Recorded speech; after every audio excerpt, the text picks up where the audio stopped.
What's up with the what's up? Word. He back in business. Back in full effect, man. Better than ever. Been a hiatus, man. Boy got surgery on his knee. I've been down for the count. But I'm back. I'm back in full effect. We're going to talk about these birds. Man, get out of here. Keep it 100% real. Your boy had an attitude, and it's all good. No, but on some seriousness, let's get right into it. Talking Sports Wit Tno. I'm your host, Angry Ted. To my left is my partner in crime. Aggressive O, y'all already know who I am. We great give y'all the business and fill y'all in on what's going on in the latest and greatest with Philadelphia sports. We're going to start it off by first off talking about the Eagles. And everybody knows that there's an issue going on right now with the quarterback position with Sam Bradford. And I'm ready, throw it to my man Aggressive O and ask him what's his opinion on Bradford and how does he feel about him going into this next phase of the season after the bye, after we take care of Carolina. Well, personally, I think that, he got, we already 6 games in, man. Like, the jitters, the concerns about your knee, is it going to hold up? You 6 weeks in now. Start stepping into your throw. Chip made that jump and to getting you and saying that you're an accurate quarterback and, you fit this system and we're going to do things with you. But, you 9 interceptions and we only in week 6. You second behind Peyton Manning. We all know Peyton Manning having a bad year. But you, as the Eagles quarterback into the system that you're in, shouldn't be having as bad of a year as you had. I think that, once you realize that your knee is healthy and you can step into your throws, the ball will go a little bit more further than what it's been going. And you won't be underthrowing guys and receivers having to make adjustments on the fly. And that's why I tossed it to you, because as you well know, with you having a knee issue and whatnot, when you hurt your knee, man, sometimes, especially as an athlete and you being a former athlete, I ain't never played nothing. Matter of fact, I did play basketball. I tried football one time, and it wasn't for me. I don't like to get hit. I'm going to keep it 100% real. I don't like to get hit. I'm a damn good coach, but I ain't going out there banging bodies. But back to what I was saying, it's kind of hard, and it's like a mental thing with it. Where physically you feel like, okay, the knee's strong, the knee's fine, but mentally, like, I'm sure you can attest to this. When you get out there, and you start performing, or you get out there and you start moving around on it, it's still in the back of your mind. Yeah, in the back of your mind, you're scared. Confident Your nerves start wondering. You start thinking, well, if I make this cut, or if I make this wrong move, am I going backwards? You just got to block that out, man. Yeah. You got some of the best trainers. You're a professional athlete, right. So you got some of the best trainers in the world. I have my knee injury, and I got to deal with, what my insurance pay for. Hey, you know what I'm saying? And it ain't much. And at the end of the day, it's a difference, because when you're constantly moving around, your injuries, just because it's an ACL injury, don't mean you're going to be down forever. Right. Because you train all year long. I agree. You get paid to train. You get paid to play. Now, so with the interceptions, no excuses for the interception. You just got to tuck it in, step up into your throw, and throw the ball. And I agree with you 100%. I'm tired of the interceptions, man. We would be sitting right now at 5-1. And I agree with you. because at the end of the day, man, like, I try to give Mr. Bradford every excuse in the book. He's not ready. It's been, he hasn't played in a long while. But, at this point, man, everything's riding on that. As we all know, some of us, we live and die, and we're so passionate in this city. And we want so much, man, for our Philadelphia Eagles, man. All our city teams, but most, the near and dear to our hearts is our Philadelphia Eagles, man. We want them to win so bad, because they're the only franchise that haven't won a championship since it's been called the Super Bowl. We have a championship which was won in 1960. For those Cowboy fans and the rest of you fans out there that keep reminding us of we have no championships, we have won a championship, but it just wasn't called the Super Bowl. It was just the NFL championship. By the way, we beat the Green Bay Packers as well. Bro, we got 3 of them. Let's not get it twisted. We got 3 of them. Okay. And we got back-to-back. It wasn't a Super Bowl, but it was an NFL championship. His news, we got 1960. You forget about 47 and 48, or was it 48 and 49? Well, I stand corrected. corrected. We got 3 championships in the organization, but it wasn't a Super Bowl. And that's what I'm saying. and we desperately want a championship here. And I, looking at Bradford's college career, he's always been accurate. And even in his professional career thus far, he's always been a quarterback who has minimal interceptions and minimal turnovers, which is key in an offense like we run, because you cannot have our defense on the field. Our defense has been playing great. Lights out. Lights out. We gotta get them a nickname too, bro. Yeah. We gotta come up with one. We will have one for you next show. We will have one next show. But this team is ball hawking. We create turnovers, and that's something that's pivotal in the game right now. I just think that, man. The bye couldn't come at a better time for the Philadelphia Eagles. Okay. The first half of the season, you see what you got. Then you get back. You get to look back at what's going on. Let me touch on something real quick, bro. And here go my angry Tad moment. Cam Newton is overrated. We're gonna show him. And I don't care what nobody says. Everybody, Superman, all that hot dog. Overrated. We're gonna show him Sunday night. He's overrated. I'm not just saying it because I'm a Philadelphia Eagle fan. I want us to beat the brakes off him and expose this overrated bum. You are overrated. Overrated. I'm tired of the Superman hot dog and all that. He's overrated. And you heard it from me first, and we're gonna expose him. I tell you like this. We gotta come out. We already know what the defense is gonna do. The Philadelphia Eagles got to come out smoking hot on offense. Yeah. We as y'all see, when you give Murray 20 plus carries, he wears the defense down. And it's funny you mentioned that, and I'm glad you went right into it, because that's my next topic of discussion that I want to get Murray the ball, man. We paid him to play, man. Now, give him the ball. With that being said, as an ex running back yourself, one of Franklin's best, and don't you ever forget it. Yes, sir. One of Ben Franklin's best. Yes, Ask anybody you know about OJ and them amazing cuts, and that was in the paper. Look it up, TedSolari.com. Look it up in the archives. He was in the paper a couple times. And I'm plugging my brother. You daggone right. But with that being said, you being a former running back, you know what I'm saying, you can attest to that. You have to get your running back in a rhythm. It's rhythm. You're not gonna break every play. You're not gonna get the ball and run down the field 60, 70 yards every carry. You're going to lose yards, but you're going to gain yards. But you can't go away from it. You got to hand the ball off to the running back and let him make plays. Here we go again. You know we back, because here go Angry O with that daggone phone again. Listen, that daggone phone. Cut them off, shut them off. We business. Hey, business never personal. Business never personal. But this is personal. Am I my brother's keeper? Yes. I am. You gotta say it like the Dunner Man. Yes, I am. Hey, listen, man. It feels good to be back on air, man. It really do, man. And for those who've been asking and wondering what's going on with Talking Sports with Tno, appreciate your support. we back, and we back in full effect. We gonna go back to where it all started, man. The grind, man. We hungry, and we want to give y'all what y'all asking for. Exactly. Sports talk. We want to give it to y'all unscripted. The way we talk. Unscripted.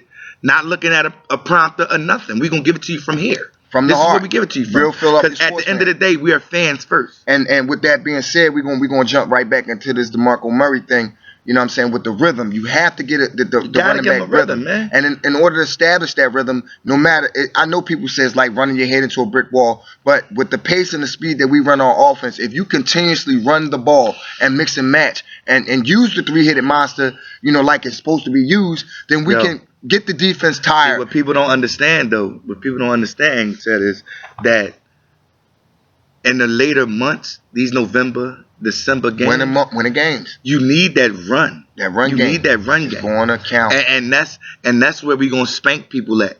Because at the end of the day, we build. It's not how you start. It's how you finish. That's a true saying. And after we beat the brakes off of Carolina, mark my word, after we beat the brakes off Carolina, after that bye week, you're going to see the Chip Kelly and the Philadelphia Eagles offense like you wanted to see in the first half of the season. And I guarantee. I totally agree with you. That's my guarantee. And I want to touch on another subject with the receiving core situation.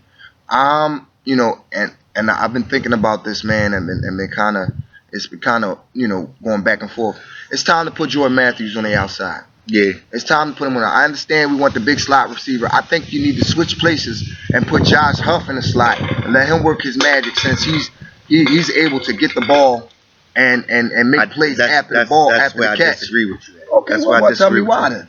And the reason why is because Matthews is dominant where he's at. Okay. You put him on the outside, he go against some of the best corners in the league. That takes your weapon away. Okay. He's proven that he can do what he can do in that slot. Okay. You can't switch him and put somebody else in the slot who don't really know what the slot receiver does. Point taken. You know, like Huff is good on the outside because Huff, contrary to what everybody believes and thinks, Huff can stretch the field. He's just not given a chance to. Well, What Bradford need to start doing is putting the ball where your receivers can make a play. I can, Period. and I honestly agree with you. And then we'll see what kind of receivers we have. Well, I really think, you know what I'm saying, and I understand where you're coming from with that.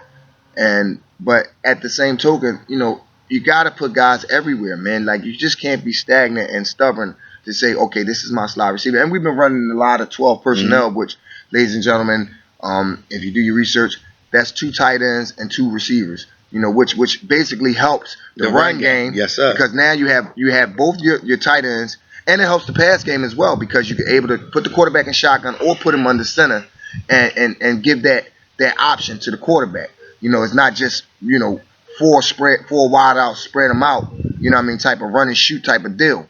Because it like as we've all seen, you know, that hasn't been working for us. So kudos to Chip Kelly for, you know, being adaptive. You know what I'm saying? That's one thing about the coach that he doesn't get a lot of credit for. He was able to adapt and adjust his style of play in his game and tailor it to his personnel, which he's always done.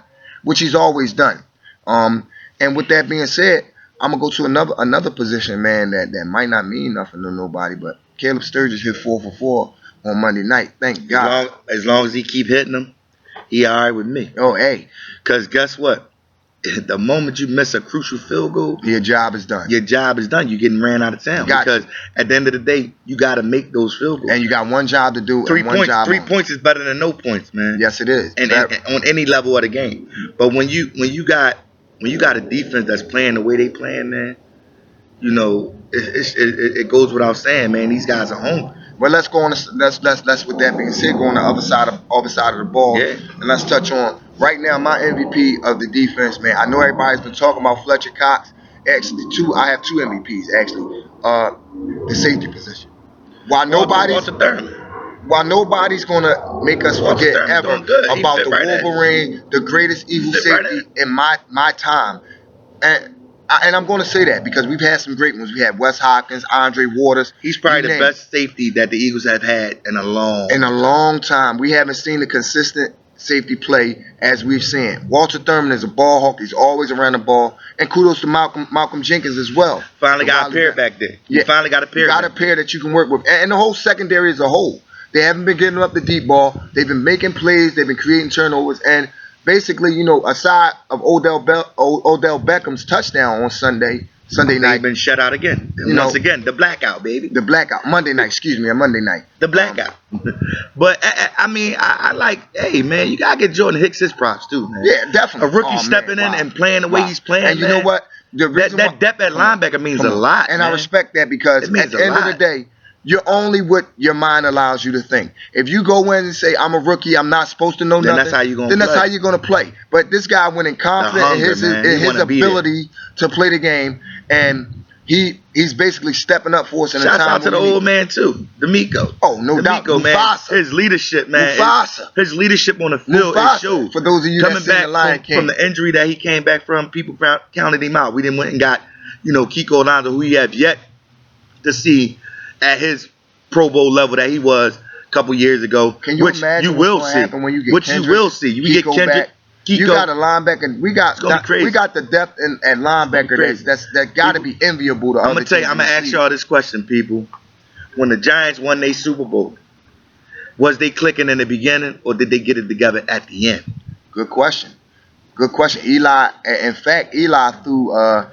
We watched one game. They was one of the worst teams starting the season. And Eli was they got it together left and right. He was giving the ball away like they give out free candy on Halloween. Stop doubting my boy Chip, man. You know, Stop doubting him, man. He had times where people say, man, what is he doing? But at the end of the day, Got the hiccups, bro? nah. But at the end of the day, he want what he want.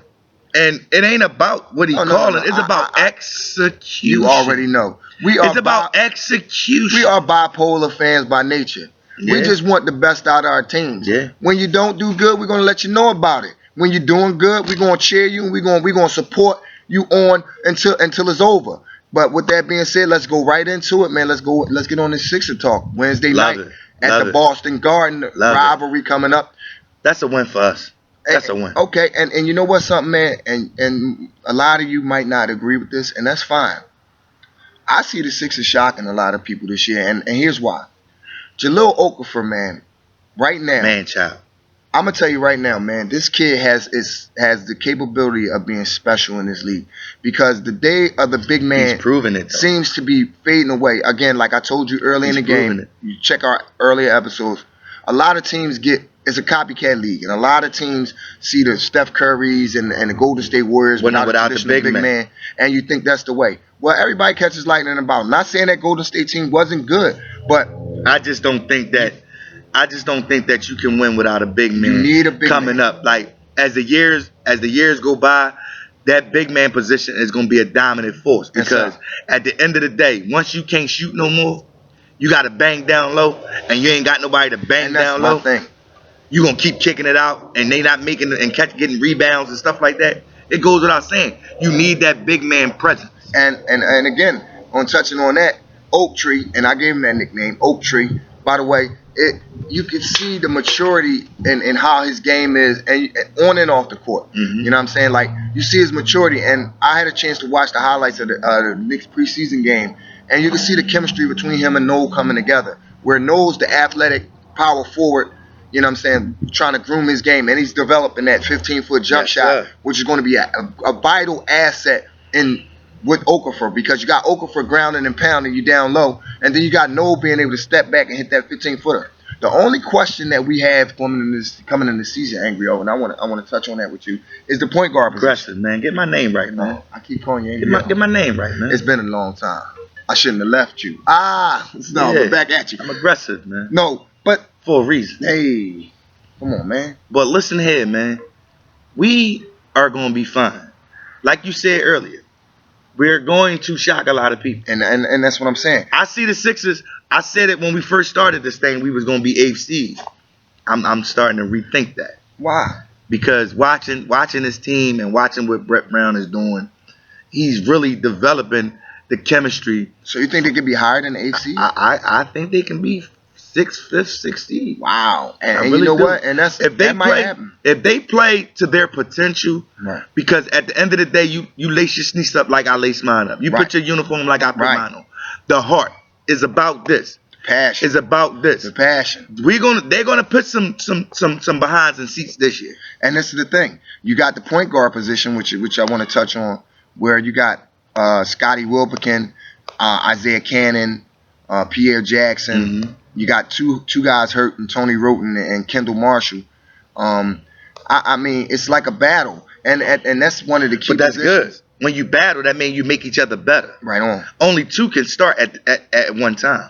Right. A shooting guard and a point guard. Right on. You know, but when you battle and practice, and then you go out here in these preseason games like they've been doing, and they've been showing off, man. They've been playing some solid basketball. My man Nick Stauskas, excuse me, let me get his name right. Oh, pure shooter. Nick Stauskas Steele is definitely a pure shooter, and that's the type of player you need. And in fact, a lot of people may or may not notice that we actually wanted to draft him in the draft, but the Kings happened to take him. Fell in our lap anyway. And you know what's crazy? Sam Hinkie once again, working his magic. I'll tell you something about Sam Hinkie, man. He finds diamonds in the rough. RC3 is going to be one of the most improved players in the league this year. The man's shot, he can shoot the lights out of the ball. He's developing a dribble, a pump fake dribble to the basket type game where he can, use his 3-point shot as a weapon and also a means to get into the basket. Right. And that's going to be the key. I agree. Another underrated guard that I want to speak on, ladies and gentlemen, and I want to bring this to Angry O's attention, T.J. McConnell. Aggressive. Oh, for the last time. My fault, bro. For the last Time. Drinking is not good. No, I'm just playing. But aggressive O, I said it right that time. Yes, sir. T.J. McConnell, who's a kid that played at Arizona, went under the radar, was undrafted. This kid is a pure point guard, and they say point guard. When you play point guard, you have to have it in your You got to blood. be a floor general. Exactly. When you play the point position, see, breaking it down, the point is the floor general. He gets everybody involved. He don't have to score. He just got to get everybody involved. Yes. He's more of an assistant. And I agree with you on that. Your shooting guard, he has to be able to shoot the ball, but he has to be able to dish the ball too. Right on. Your small forward, he backs up the power forward. He gotta have that box presence, Right on. that slashing presence, back baseline. That's what I'm saying. Your See what I'm power saying? forward backs your center up. Your power forward is the one that really do all the dirty work. Right on. He keep the bodies off the center so the center can do his job. And get rebounds. Rebounds and block shots. Come on. You know, Come on. we don't need you to score. We got our shooting guard, our small forward, and we got our power forward to do that. Right on. Well, all we need you to do is be that floor presence down low. For when they coming down low, I was brought up in the era where it was called the no layup rule. Come 16 to Susquehanna, baby, Come no on. layup rule. So the yard. when One of the best when you got a places to when you learn got how a to play center, ball. when you got a center, ball, 16 to Susquehanna was the place to be Yes, back sir. in the day. But I'm sorry, I ain't when mean you to got a interrupt. center that demands his presence alone has those guards and those forwards scared to drive because they know what's going to happen. Aggressive then- flow. then that means- I don't mean to cut you off real quick. You're looking kind of sharp, baby. Hey man, Marta Barber, baby. Marta Barber. Shout out to my barber, man. Best in the business. Major league barber. Been cutting my hair for over 21 years. And he does it, as you can see, Definitely. he's sharper than Tech, that boy. Definitely. But Shout out to Saudi Ashula. You know, country cooking. You know, get a good meal, good home cooked so you can soul get a, food meal. So you mean to tell me you can get a meal? Hey man, you can get a meal and a cut. How can all you in beat one that? spot. How about that? Hey. You know, shout out to them. Most Yes, definitely sir. shout out to them. But back to this center spot. You know, Shaq was a force down low. You wasn't going down there. Dikembe Mutombo was a force down low. yes, sir. You know, he told Michael Jordan, he said, not in my house. But Mike got him. Yeah, Mike got him. Mike got him. Come on, Mike said, I'm going to climb. Mike built up that confidence to do that. Right. He was probably the only one that did it. And then later in his years of Dikembe Mutombo getting older, then people start posting around. And I want to put this out here before we move on to the Flyers. I want to put this out. We're not moving to the Flyers. We're not moving to them. Why we not? We'll talk about the Flyers on the next session.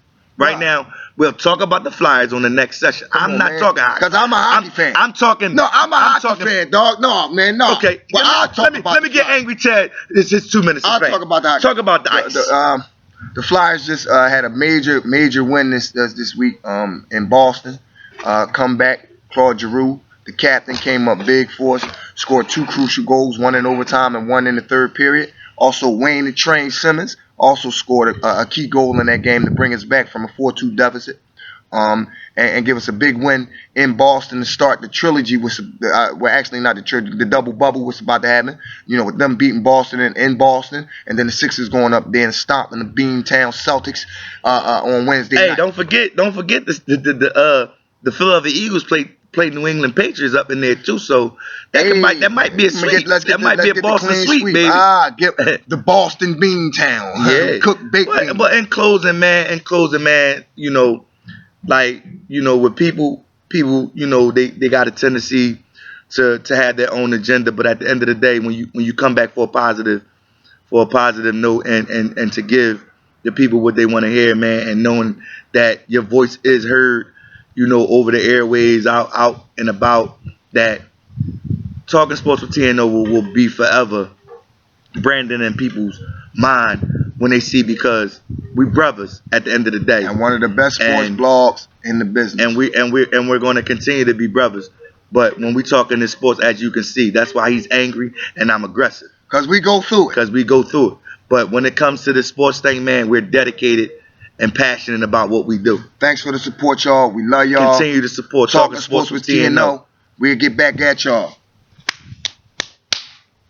We out.